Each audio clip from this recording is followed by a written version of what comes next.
En la madrugada helada del 15 de enero de 1942, mientras la nieve se acumulaba contra los muros grises de Pingfang, el doctor Akira Fujimoto contempló a través del cristal empañado cómo los guardias arrastraban a un hombre chino de 26 años hacia el edificio 8. Masao Chen, profesor de matemáticas capturado en Harbin, se resistía con la dignidad silenciosa de quien sabe que no volverá a ver el amanecer.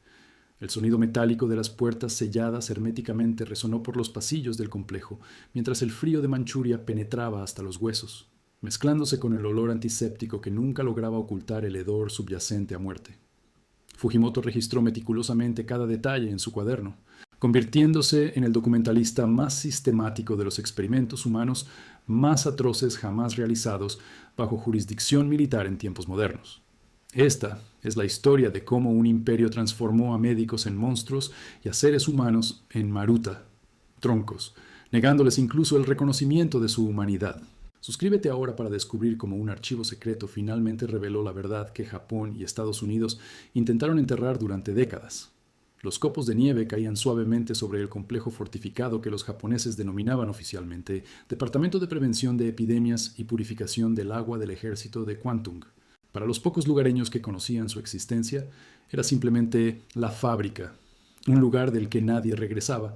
Para los prisioneros que cruzaban sus puertas, era el infierno encarnado en tierra manchuriana. El doctor Akira Fujimoto había llegado a la unidad 731 en 1940, tras una distinguida carrera en la Universidad Imperial de Tokio. A sus 38 años, era un microbiólogo brillante cuya ambición científica había eclipsado gradualmente su juramento hipocrático. Mientras ajustaba sus gafas de montura metálica y se acomodaba el cabello negro peinado rigurosamente hacia atrás, se recordaba a sí mismo que estaba sirviendo a un propósito mayor: la supremacía del imperio japonés mediante el avance científico, sin importar el costo humano. «Proceda con el sujeto 342», ordenó el doctor Ishii Shiro, el comandante de la instalación, un hombre cuya presencia llenaba la habitación más por la fuerza de su voluntad que por su estatura física. Fujimoto asintió respetuosamente. Conocía el protocolo. El prisionero Masao Chen ya no era una persona, sino un número, un maruta, término utilizado deliberadamente para deshumanizar a quienes serían sacrificados en nombre de la ciencia imperial. Maruta significaba tronco en japonés, una referencia cruel a la tapadera oficial de que el complejo era una planta procesadora de madera. El sol apenas comenzaba a iluminar la llanura helada de Pingfang cuando Masao Chen fue asegurado a la mesa de examen. Sus ojos reflejaban una mezcla de terror y dignidad que Fujimoto había aprendido a ignorar. Había visto esa mirada cientos de veces en los últimos 2 años. Chinos, rusos, coreanos, mongoles e incluso algunos prisioneros de guerra estadounidenses y británicos. Todos terminaban con la misma expresión cuando comprendían su destino. «Hoy probaremos la eficacia del nuevo compuesto contra el tifus», anunció el doctor Ishii a los 5 médicos presentes. «Como saben, la cepa cultivada presenta una mortalidad del 85% en condiciones naturales. Necesitamos determinar si nuestro método de dispersión aérea mantiene su potencia». La habitación estaba inmaculadamente limpia, con instrumentos quirúrgicos alineados con precisión militar. El contraste entre la esterilidad clínica y la brutalidad de lo que ocurriría allí creaba una disonancia que Fujimoto había aprendido a ignorar. Las paredes blancas reflejaban la luz artificial, dando al ambiente una cualidad onírica, como si los horrores que ocurrían dentro pudieran ser separados de la realidad. Masao Chen comenzó a hablar en mandarín, sus palabras incomprensibles para la mayoría de los presentes, pero su tono era evidente, una súplica. Fujimoto entendía lo suficiente para captar fragmentos. El hombre mencionaba a su esposa embarazada, a su madre enferma que dependía de él. «¡Silencio!», ordenó un guardia golpeándolo con la culata de su rifle. Fujimoto observaba con desapego científico.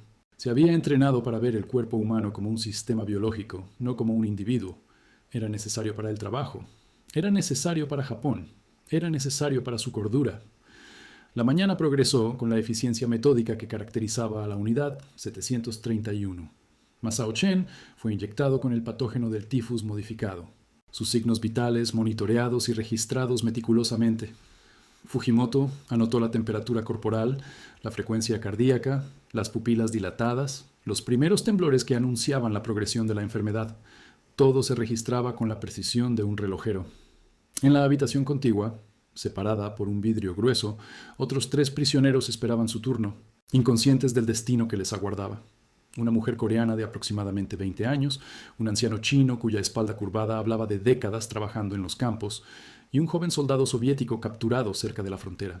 Diversidad de sujetos, lo llamaban los médicos.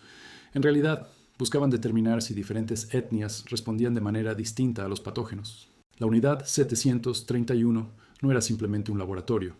Era una ciudad dedicada a la muerte. Más de 3.000 empleados trabajaban en el complejo que se extendía sobre 6 kilómetros cuadrados. Contenía laboratorios, cuarteles, un crematorio, prisiones y campos de prueba. En su centro se alzaba el edificio principal, donde el general Ishii tenía su oficina con vistas a todo el complejo, como un dios observando su creación. A mediodía, Fujimoto se retiró a la cafetería para oficiales. El contraste era surreal. Médicos y científicos discutían resultados de experimentos mientras comían arroz y pescado perfectamente preparados, como si horas antes no hubieran estado observando la agonía humana. El sujeto 342 muestra una progresión acelerada, comentó el doctor Kanazawa, un patólogo de 35 años, con quien Fujimoto compartía ocasionalmente una botella de sake. La cepa parece particularmente agresiva. «Excelente», respondió Fujimoto mecánicamente, aunque una parte de él, una parte que intentaba suprimir, se preguntaba si «excelente» era la palabra adecuada para describir el sufrimiento que había presenciado. Mientras comían, un joven asistente se acercó a su mesa. «Doctor Fujimoto, el general Ishii solicita su presencia en el laboratorio 4. Han llegado nuevos sujetos de prueba de la aldea occidental». Fujimoto asintió, dejando su comida a medio terminar. Las órdenes del general Ishii no esperaban. El laboratorio 4 estaba dedicado a la investigación de congelación. En Manchuria, donde las temperaturas invernales podían descender a 40 grados bajo cero, el ejército japonés había perdido más soldados por congelación que por balas soviéticas. Encontrar formas de combatir el frío era una prioridad militar. Al entrar al laboratorio, Fujimoto encontró a una familia: padre, madre y 2 niños. Una niña de aproximadamente 8 años y un niño de 5. Estaban aterrorizados, agrupados en una esquina, hablando entre susurros en un dialecto rural manchuriano. «Ah, Fujimoto», saludó Ishii. «Tenemos una oportunidad excepcional para estudiar los efectos de la congelación en diferentes etapas de desarrollo humano. Quiero que supervise este experimento personalmente». Fujimoto sintió un momento de vacilación. Había participado en innumerables procedimientos atroces, pero rara vez con niños tan pequeños. Algo en los ojos de la niña, que se parecían inquietantemente a los de su sobrina en Tokio, provocó una grieta en su armadura de desapego profesional. «General, ¿no sería más valioso conservar a los niños para experimentos longitudinales?», sugirió, intentando mantener su voz neutra. «Podríamos observar el desarrollo de inmunidad adquirida a lo largo del tiempo». Ishii consideró la sugerencia por un momento, su expresión inescrutable. «Una propuesta interesante, doctor, pero ya tenemos sujetos para estudios longitudinales. Estos serán más útiles para comparar resistencia familiar al frío extremo. Proceda según lo planeado». Fujimoto inclinó levemente la cabeza en señal de obediencia. Había intentado. No podía hacer más sin levantar sospechas sobre su compromiso. La duda era peligrosa en la unidad 731. Médicos habían desaparecido por mostrar demasiada empatía hacia los Maruta. El procedimiento comenzó al atardecer. La familia fue separada en cubículos individuales con ventanas que permitían la observación. Cada habitación estaba equipada con sistemas de refrigeración que podían reducir la temperatura a niveles letales. «Comenzamos con descenso gradual», instruyó Fujimoto a los técnicos. 5 grados cada 30 minutos, registro fotográfico cada 10 minutos, muestras de sangre cada hora. Mientras la temperatura descendía, Fujimoto observaba a través del cristal. El padre fue el primero en mostrar signos de hipotermia severa. Temblores incontrolables, seguidos por confusión, luego letargo. La madre resistió más tiempo, como si la voluntad de proteger a sus hijos le proporcionara un calor interno que la ciencia no podía explicar. Los niños lloraban, sus lágrimas congelándose en sus mejillas. La niña cantaba algo, probablemente una canción de cuna, en un intento desesperado por consolar a su hermano. Fujimoto se encontró incapaz de mirar directamente, concentrándose en su portapapeles, en los números, en las notas clínicas. Los números eran seguros, los números no tenían ojos suplicantes. A medianoche, el padre había fallecido. A las 2 de la madrugada, la madre. Los niños sobrevivieron hasta el amanecer, un dato que Fujimoto registró con precisión científica. Los sujetos juveniles demostraron resistencia inesperada a la hipotermia prolongada, posiblemente relacionada con mayor proporción de grasa corporal y metabolismo acelerado. Mientras dictaba sus observaciones a una enfermera, Fujimoto notó que su voz sonaba distante como si perteneciera a otra persona.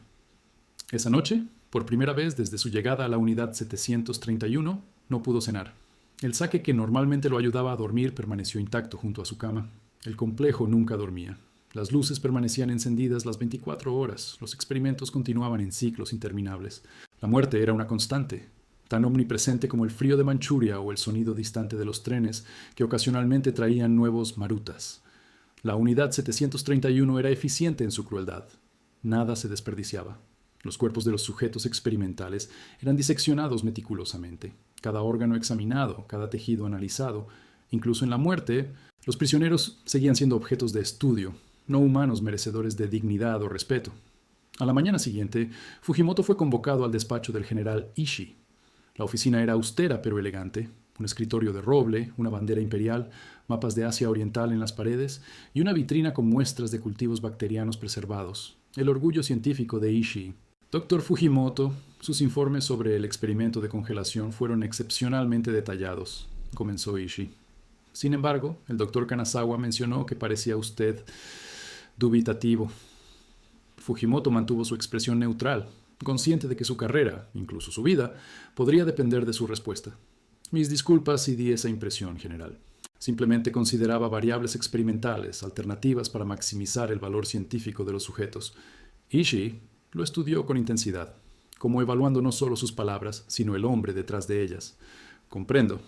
Es natural que incluso los más dedicados científicos ocasionalmente contemplen la eficiencia experimental. Sin embargo, permítame recordarle que nuestro trabajo aquí trasciende consideraciones convencionales. Lo que hacemos es por el futuro del imperio. Por supuesto, general, mi lealtad y compromiso son absolutos. Excelente. Ishii se levantó, indicando que la conversación había terminado. Tengo una tarea especial para usted. Mañana recibiremos a visitantes de Tokio, oficiales de alto rango y científicos que evaluarán nuestro progreso. Quiero que prepare una demostración de nuestros avances en guerra bacteriológica. ¿Algún patógeno específico, señor? Anthrax. Nuestros visitantes quieren ver resultados prácticos, aplicaciones en campo. Preparé 3 sujetos para exposición a aerosol y 1 para disección en vivo para mostrar progresión interna de la enfermedad. Fujimoto sintió un escalofrío que no tenía nada que ver con la temperatura de la habitación. Se hará según sus órdenes, general. Al salir del despacho, Fujimoto se dirigió automáticamente hacia el edificio 8, donde se mantenían a los prisioneros antes de los experimentos.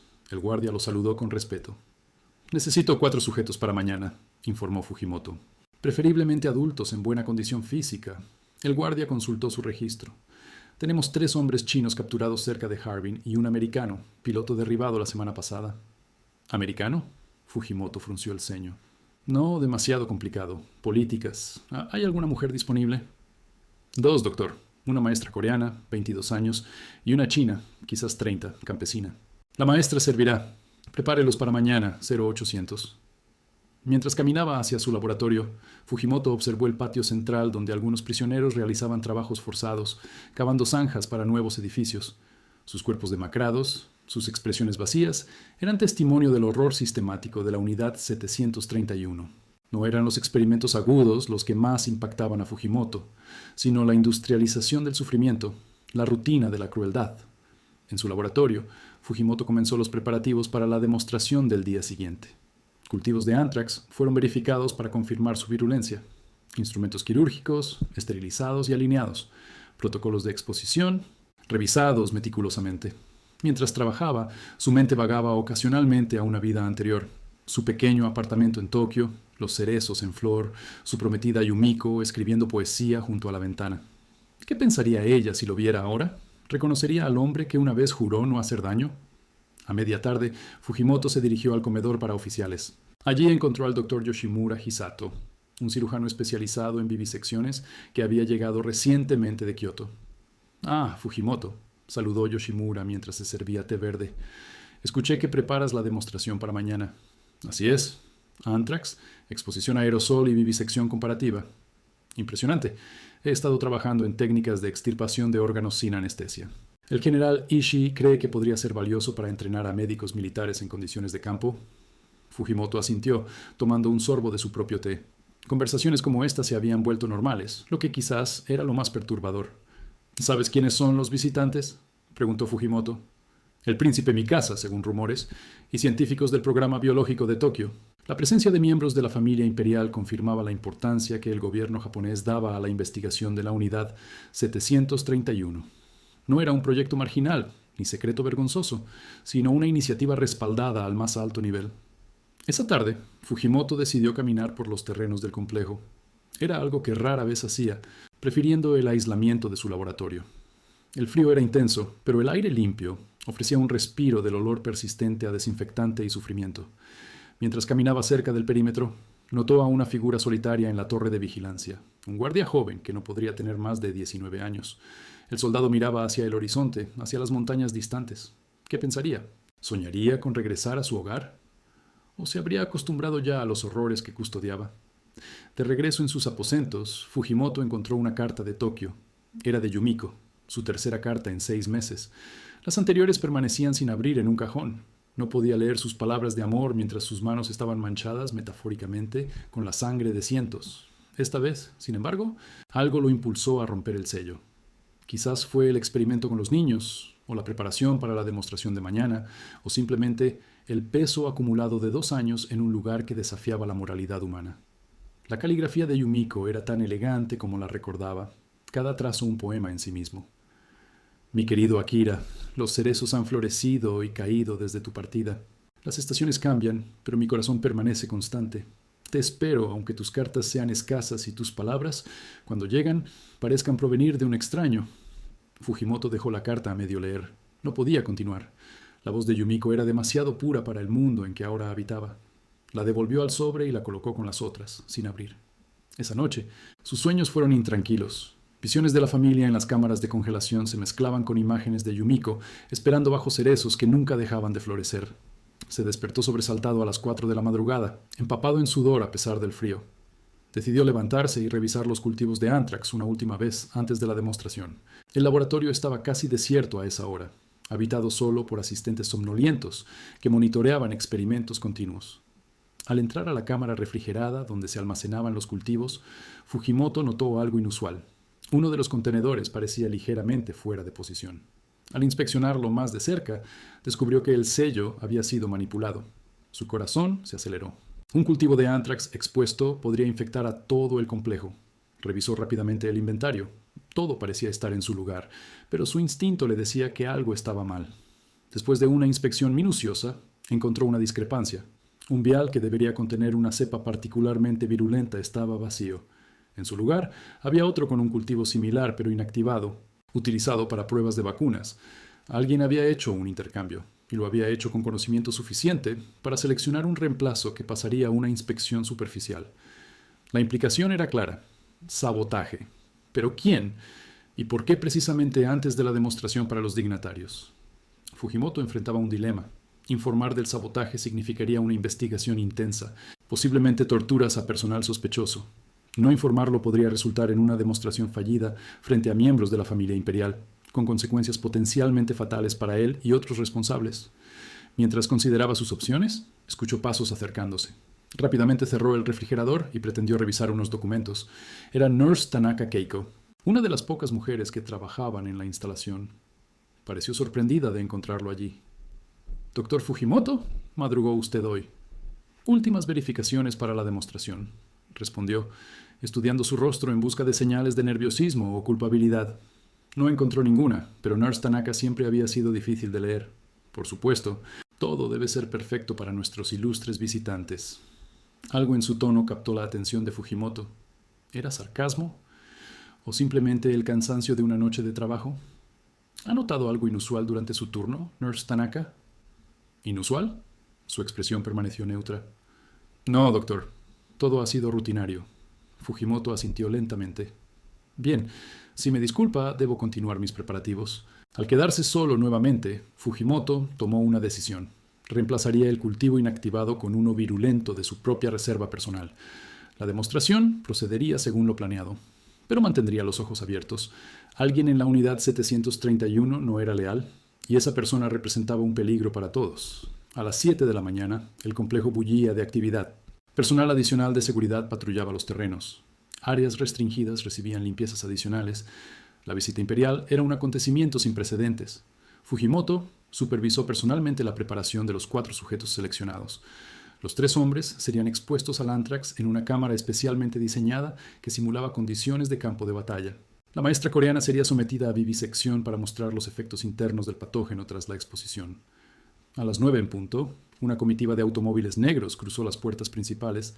El general Ishii, vestido con su uniforme más formal, recibió a los visitantes: el príncipe Takahito Mikasa, hermano menor del emperador Hirohito, 3 generales del Estado Mayor y 2 científicos de la Universidad Imperial. Fujimoto observó la comitiva desde la ventana de su laboratorio. El príncipe Mikasa parecía solemne, más joven que en las fotografías oficiales. Los generales mostraban la rigidez característica del alto mando japonés. Los científicos parecían ansiosos, quizás emocionados por ver el trabajo del que tanto habían oído hablar. La visita comenzó con un recorrido por las instalaciones principales, evitando cuidadosamente las áreas de detención donde cientos de prisioneros esperaban su turno para convertirse en sujetos de experimentación.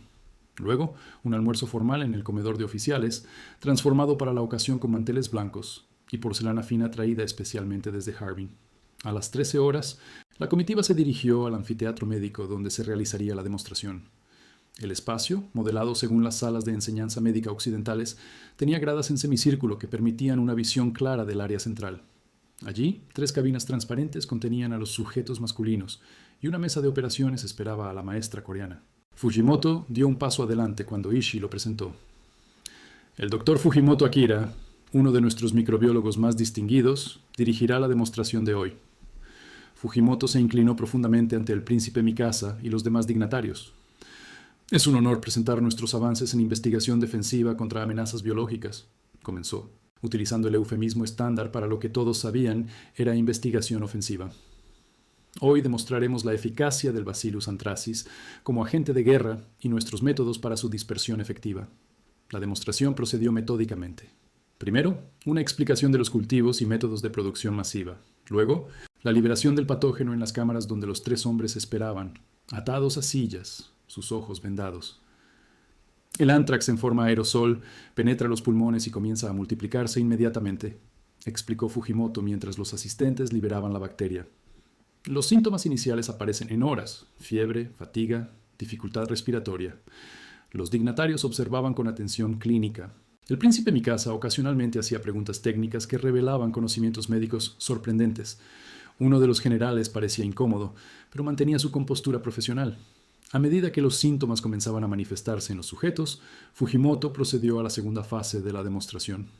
La maestra coreana fue traída, ya bajo los efectos de sedantes leves, no lo suficiente para eliminar el dolor, pero sí para prevenir resistencia. Para comprender plenamente la progresión interna de la enfermedad, realizaremos una observación directa de los órganos afectados, anunció Fujimoto. Esta sujeto fue expuesta al patógeno hace aproximadamente 12 horas.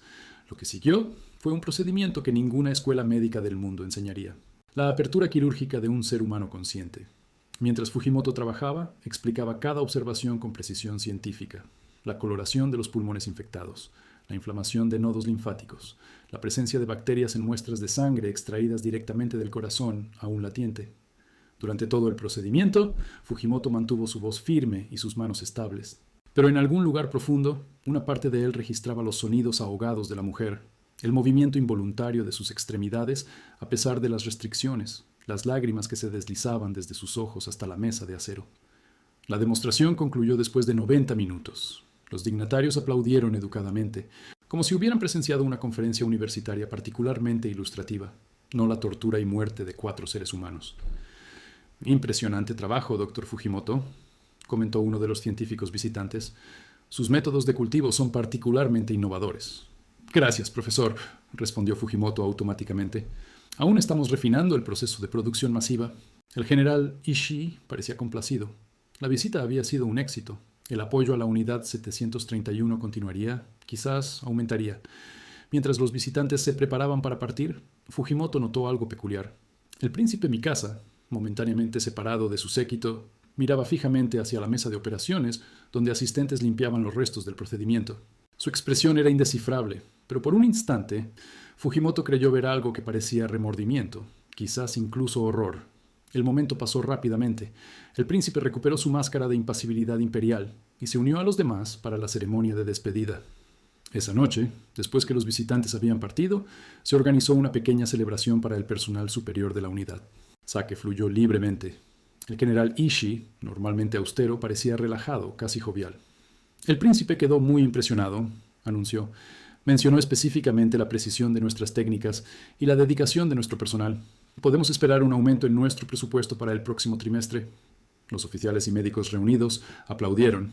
Más fondos significaban más experimentos, más descubrimientos, más oportunidades de ascenso y reconocimiento. Fujimoto bebió su sake en silencio. El día había sido agotador, no físicamente, sino espiritualmente. La vivisección no era nueva para él, pero realizarla ante una audiencia tan distinguida había añadido una dimensión extraña, como si el horror se hubiera multiplicado al ser presenciado por la realeza. El doctor Yoshimura se acercó, copa en mano. Una demostración magistral, colega, particularmente el manejo del sujeto femenino. Mantenerla consciente durante todo el procedimiento requiere habilidad considerable. Gracias, respondió Fujimoto, aunque no pude observar todos los efectos que esperaba. La progresión pareció inconsistente con casos anteriores. Era una mentira. La progresión había sido exactamente como esperaba, lo que confirmaba sus sospechas. Alguien había manipulado los cultivos a pesar de su reemplazo. La cepa utilizada, aunque virulenta, no era la que había preparado esa mañana. ¿Oh? Yoshimura parecía genuinamente interesado. ¿Qué diferencias notaste? Sutilezas. La colonización pulmonar parecía menos agresiva. Podría ser una variación natural, por supuesto. Yoshimura asintió pensativamente, pero sus ojos mostraron un destello de algo que Fujimoto no pudo interpretar. La ciencia está llena de misterios, ¿no es así? A veces los resultados nos sorprenden. La conversación derivó hacia otros temas, pero Fujimoto permaneció alerta. Sus sospechas crecían. El sabotaje no había sido un acto aislado. Era parte de algo mayor. Mientras la celebración continuaba, Fujimoto se excusó temprano, citando la necesidad de revisar notas para el informe oficial. En realidad, tenía otro propósito. En lugar de dirigirse a su habitación, Fujimoto caminó hacia el ala administrativa.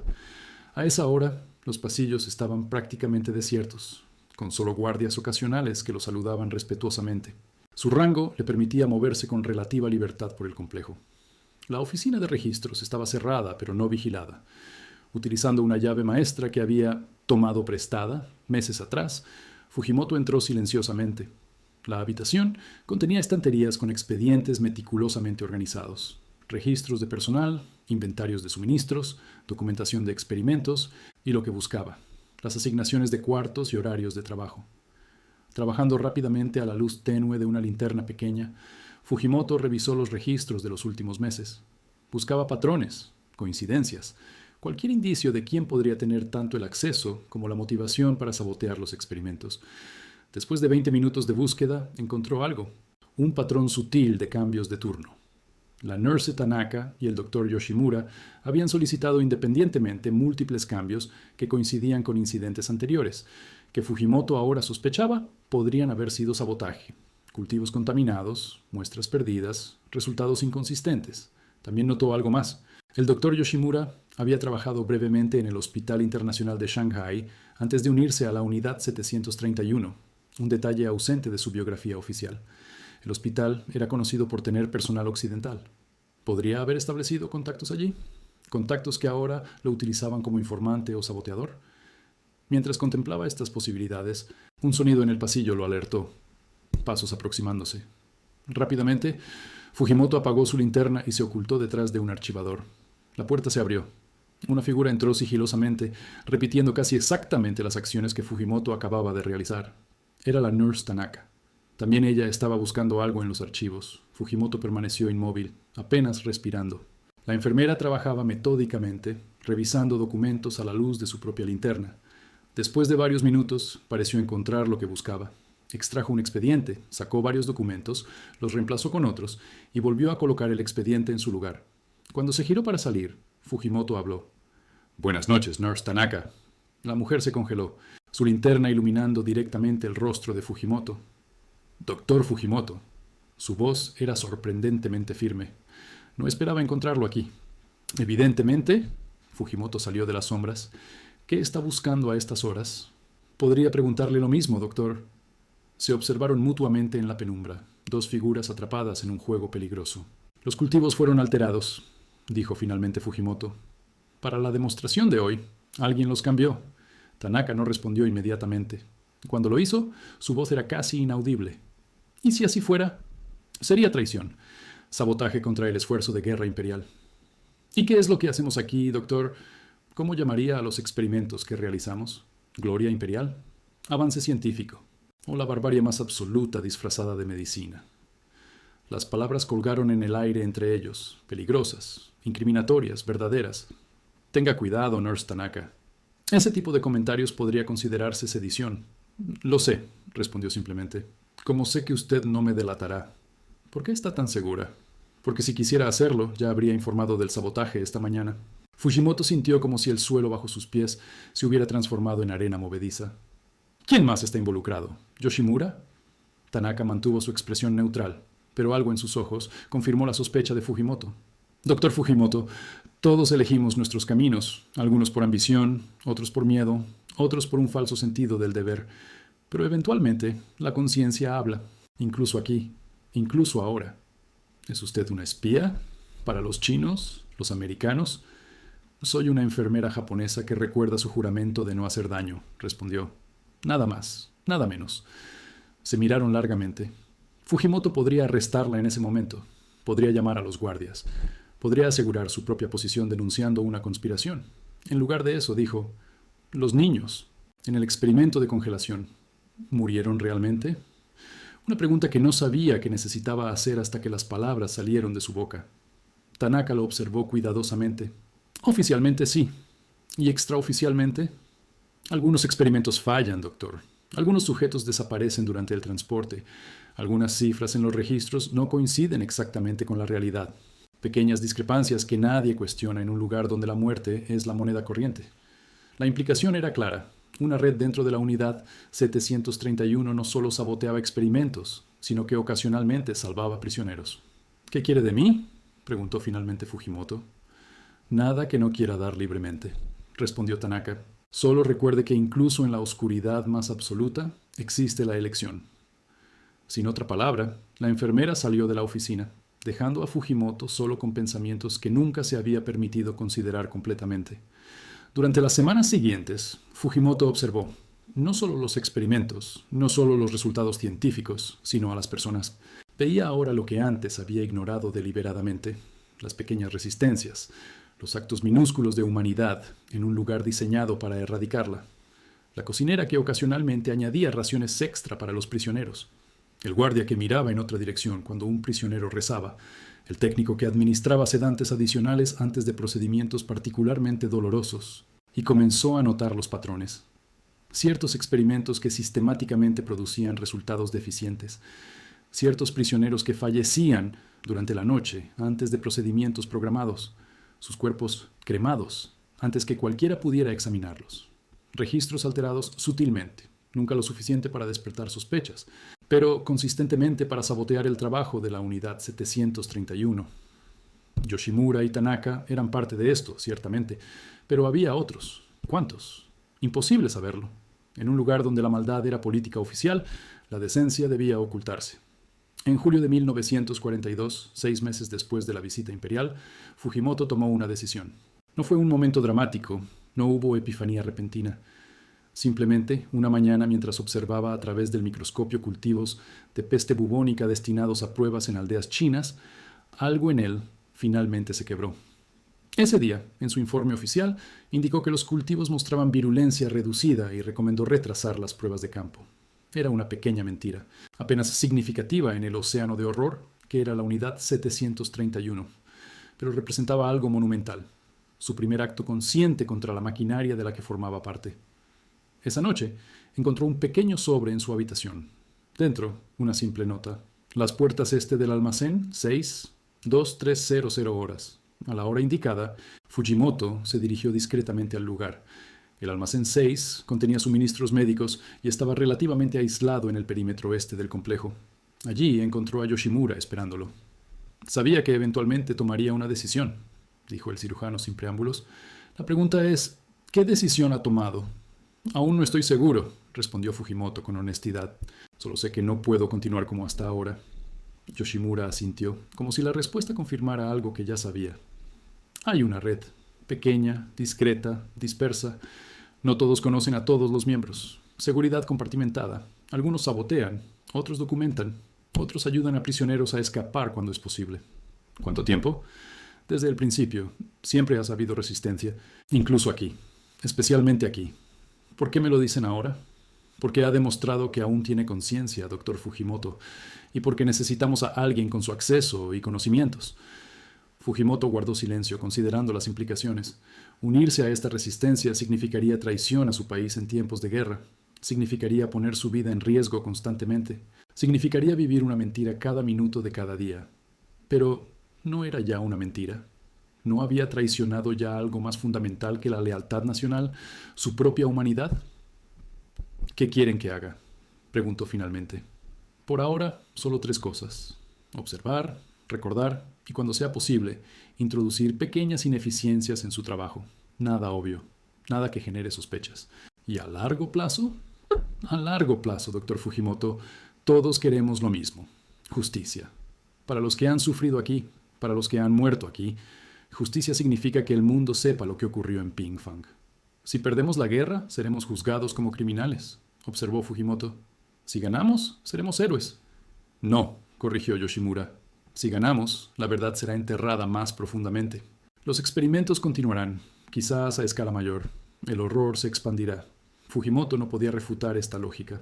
La victoria japonesa significaría la validación de todo lo que ocurría en la unidad 731. Necesito tiempo para pensarlo, dijo finalmente. Por supuesto. Yoshimura le entregó un pequeño frasco. Mientras tanto, considere esto un gesto de buena voluntad. Mañana llegan nuevos prisioneros del campo de detención de Mukden. Entre ellos, una familia con gemelos de 4 años. El general Ishii tiene planes específicos para ellos.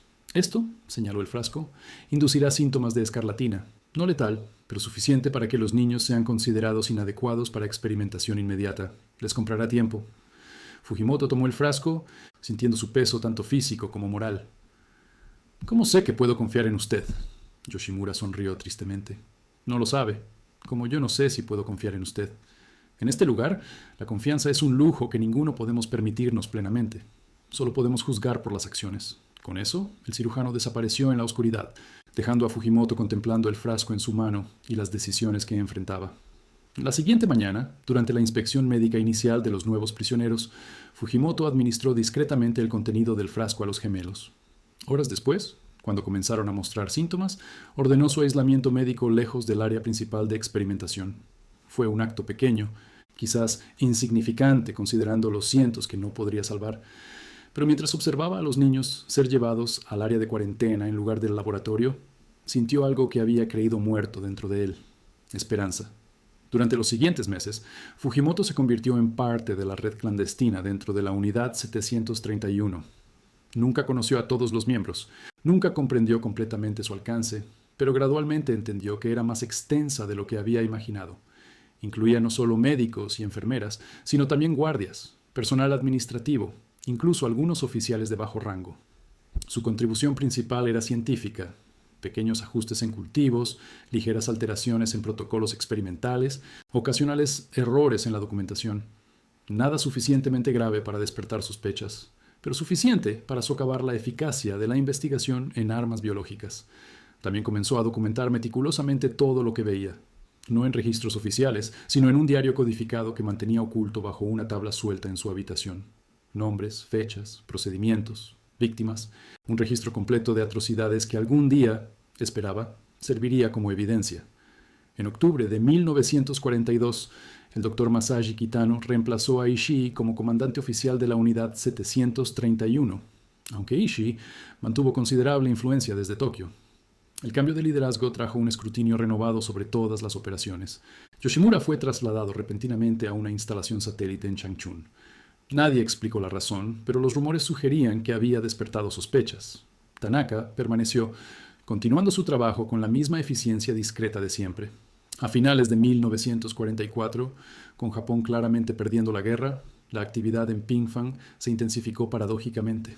Más experimentos, más pruebas de campo, una desesperación creciente por producir un arma decisiva que pudiera cambiar el curso del conflicto. Fujimoto, ahora ascendido a jefe de investigación bacteriológica tras la partida forzada de colegas enviados a morir en el frente, tenía mayor autonomía pero también mayor escrutinio. Su posición era precaria, balanceándose entre servir al imperio lo suficiente para mantener su posición y sabotear discretamente lo suficiente para satisfacer su conciencia redescubierta. En marzo de 1945, con las fuerzas soviéticas aproximándose a Manchuria, llegaron órdenes de Tokio: destruir evidencia, eliminar testigos, prepararse para evacuar. La unidad 731 entró en modo de liquidación. Documentos fueron quemados por toneladas, instalaciones demolidas, y los prisioneros, aquellos testigos vivientes de años de horror, fueron eliminados sistemáticamente. Fue durante este caos final que la red clandestina actuó con mayor audacia. Registros fueron ocultados en lugar de destruidos. Algunos prisioneros fueron sacados secretamente del complejo antes de las ejecuciones masivas. Fotografías, notas, incluso muestras de patógenos fueron preservadas como evidencia. Fujimoto participó activamente en este esfuerzo final. Usando su autoridad, desvió a varios prisioneros hacia proyectos especiales que los mantuvieron vivos durante las liquidaciones. Ocultó microfilmes con documentación en lugares improbables. Preparó múltiples copias de su diario codificado, entregando versiones a diferentes miembros de la red para maximizar la probabilidad de que al menos una sobreviviera. El 15 de agosto de 1945, Japón se rindió oficialmente. 3 días después, tropas soviéticas llegaron a lo que quedaba de Pingfang. Encontraron instalaciones parcialmente destruidas, evidencia fragmentaria y un puñado de personal técnico japonés que no había logrado escapar, principalmente asistentes de laboratorio y personal de mantenimiento. Fujimoto no estaba entre ellos. Junto con la mayoría del personal superior, había sido evacuado a Japón semanas antes. Llevó consigo solo 2 cosas: su diario original y una pequeña foto de Yumiko que había mantenido sin abrir durante años. Lo que siguió es parte de uno de los episodios más vergonzosos de la historia de posguerra.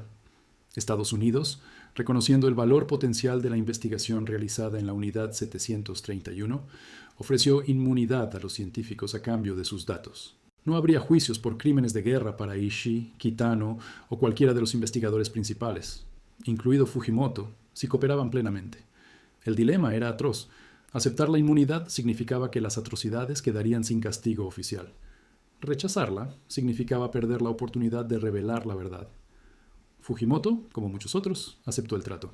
Proporcionó datos técnicos a los investigadores americanos, cumpliendo superficialmente con el acuerdo. Pero también hizo algo más. A través de contactos en la red que había sobrevivido a la guerra, comenzó a filtrar información a periodistas, académicos y eventualmente a las víctimas y sus familias. Era un acto peligroso. Si las autoridades americanas o japonesas descubrían su traición al acuerdo de inmunidad, las consecuencias serían severas. Pero Fujimoto había hecho una promesa, no solo a Yoshimura o Tanaka, sino a sí mismo. La verdad sobre Pingfang debía conocerse, sin importar el costo. En 1946, Fujimoto finalmente abrió la última carta de Yumiko, enviada años atrás. En ella escribía que lo esperaría, sin importar cuánto tardara en regresar. Pero no intentó contactarla. ¿Cómo podría explicarle lo que había hecho, lo que había sido? ¿Cómo podría manchar su vida con la oscuridad que ahora lo definía? En cambio, dedicó sus años de posguerra a una vida doble. Públicamente, un respetado investigador médico en un laboratorio farmacéutico de Osaka. Privadamente, un incansable documentalista de los horrores de la Unidad 731. La historia completa de la Unidad 731 tardó décadas en emerger al conocimiento público internacional. Incluso hoy, aspectos permanecen enterrados en archivos clasificados en Tokio y Washington. La justicia formal nunca llegó para las víctimas. Ninguno de los médicos o científicos enfrentó juicio por sus acciones. Sin embargo, la verdad, fragmentaria e incompleta, eventualmente emergió, a través de testimonios de sobrevivientes, a través de documentos preservados por personas como Fujimoto, Yoshimura y Tanaka, a través de la persistencia de investigadores que rechazaron el silencio oficial. Fujimoto nunca buscó redención personal. Sabía que no existía absolución para lo que había hecho durante aquellos años en Pingfang, pero en sus esfuerzos por preservar la verdad encontró un propósito que trascendía su culpa individual. En 1975, 30 años después del fin de la guerra, un periodista americano rastreó a Fujimoto hasta su modesto apartamento en Osaka. Tenía 73 años, vivía solo, su salud deteriorándose rápidamente. ¿Por qué decidió hablar después de tantos años de silencio?, preguntó el periodista. Fujimoto miró por la ventana, hacia los cerezos en flor que tanto le recordaban a Yumiko. Porque el silencio es cómplice del mal, respondió finalmente. Porque los muertos merecen ser nombrados, porque la historia no escrita desaparece como si nunca hubiera ocurrido. Falleció 3 meses después de esa entrevista. Entre sus pertenencias, las autoridades encontraron docenas de cuadernos detallando atrocidades que la historia oficial había intentado borrar. Fueron confiscados rápidamente, clasificados, ocultados nuevamente.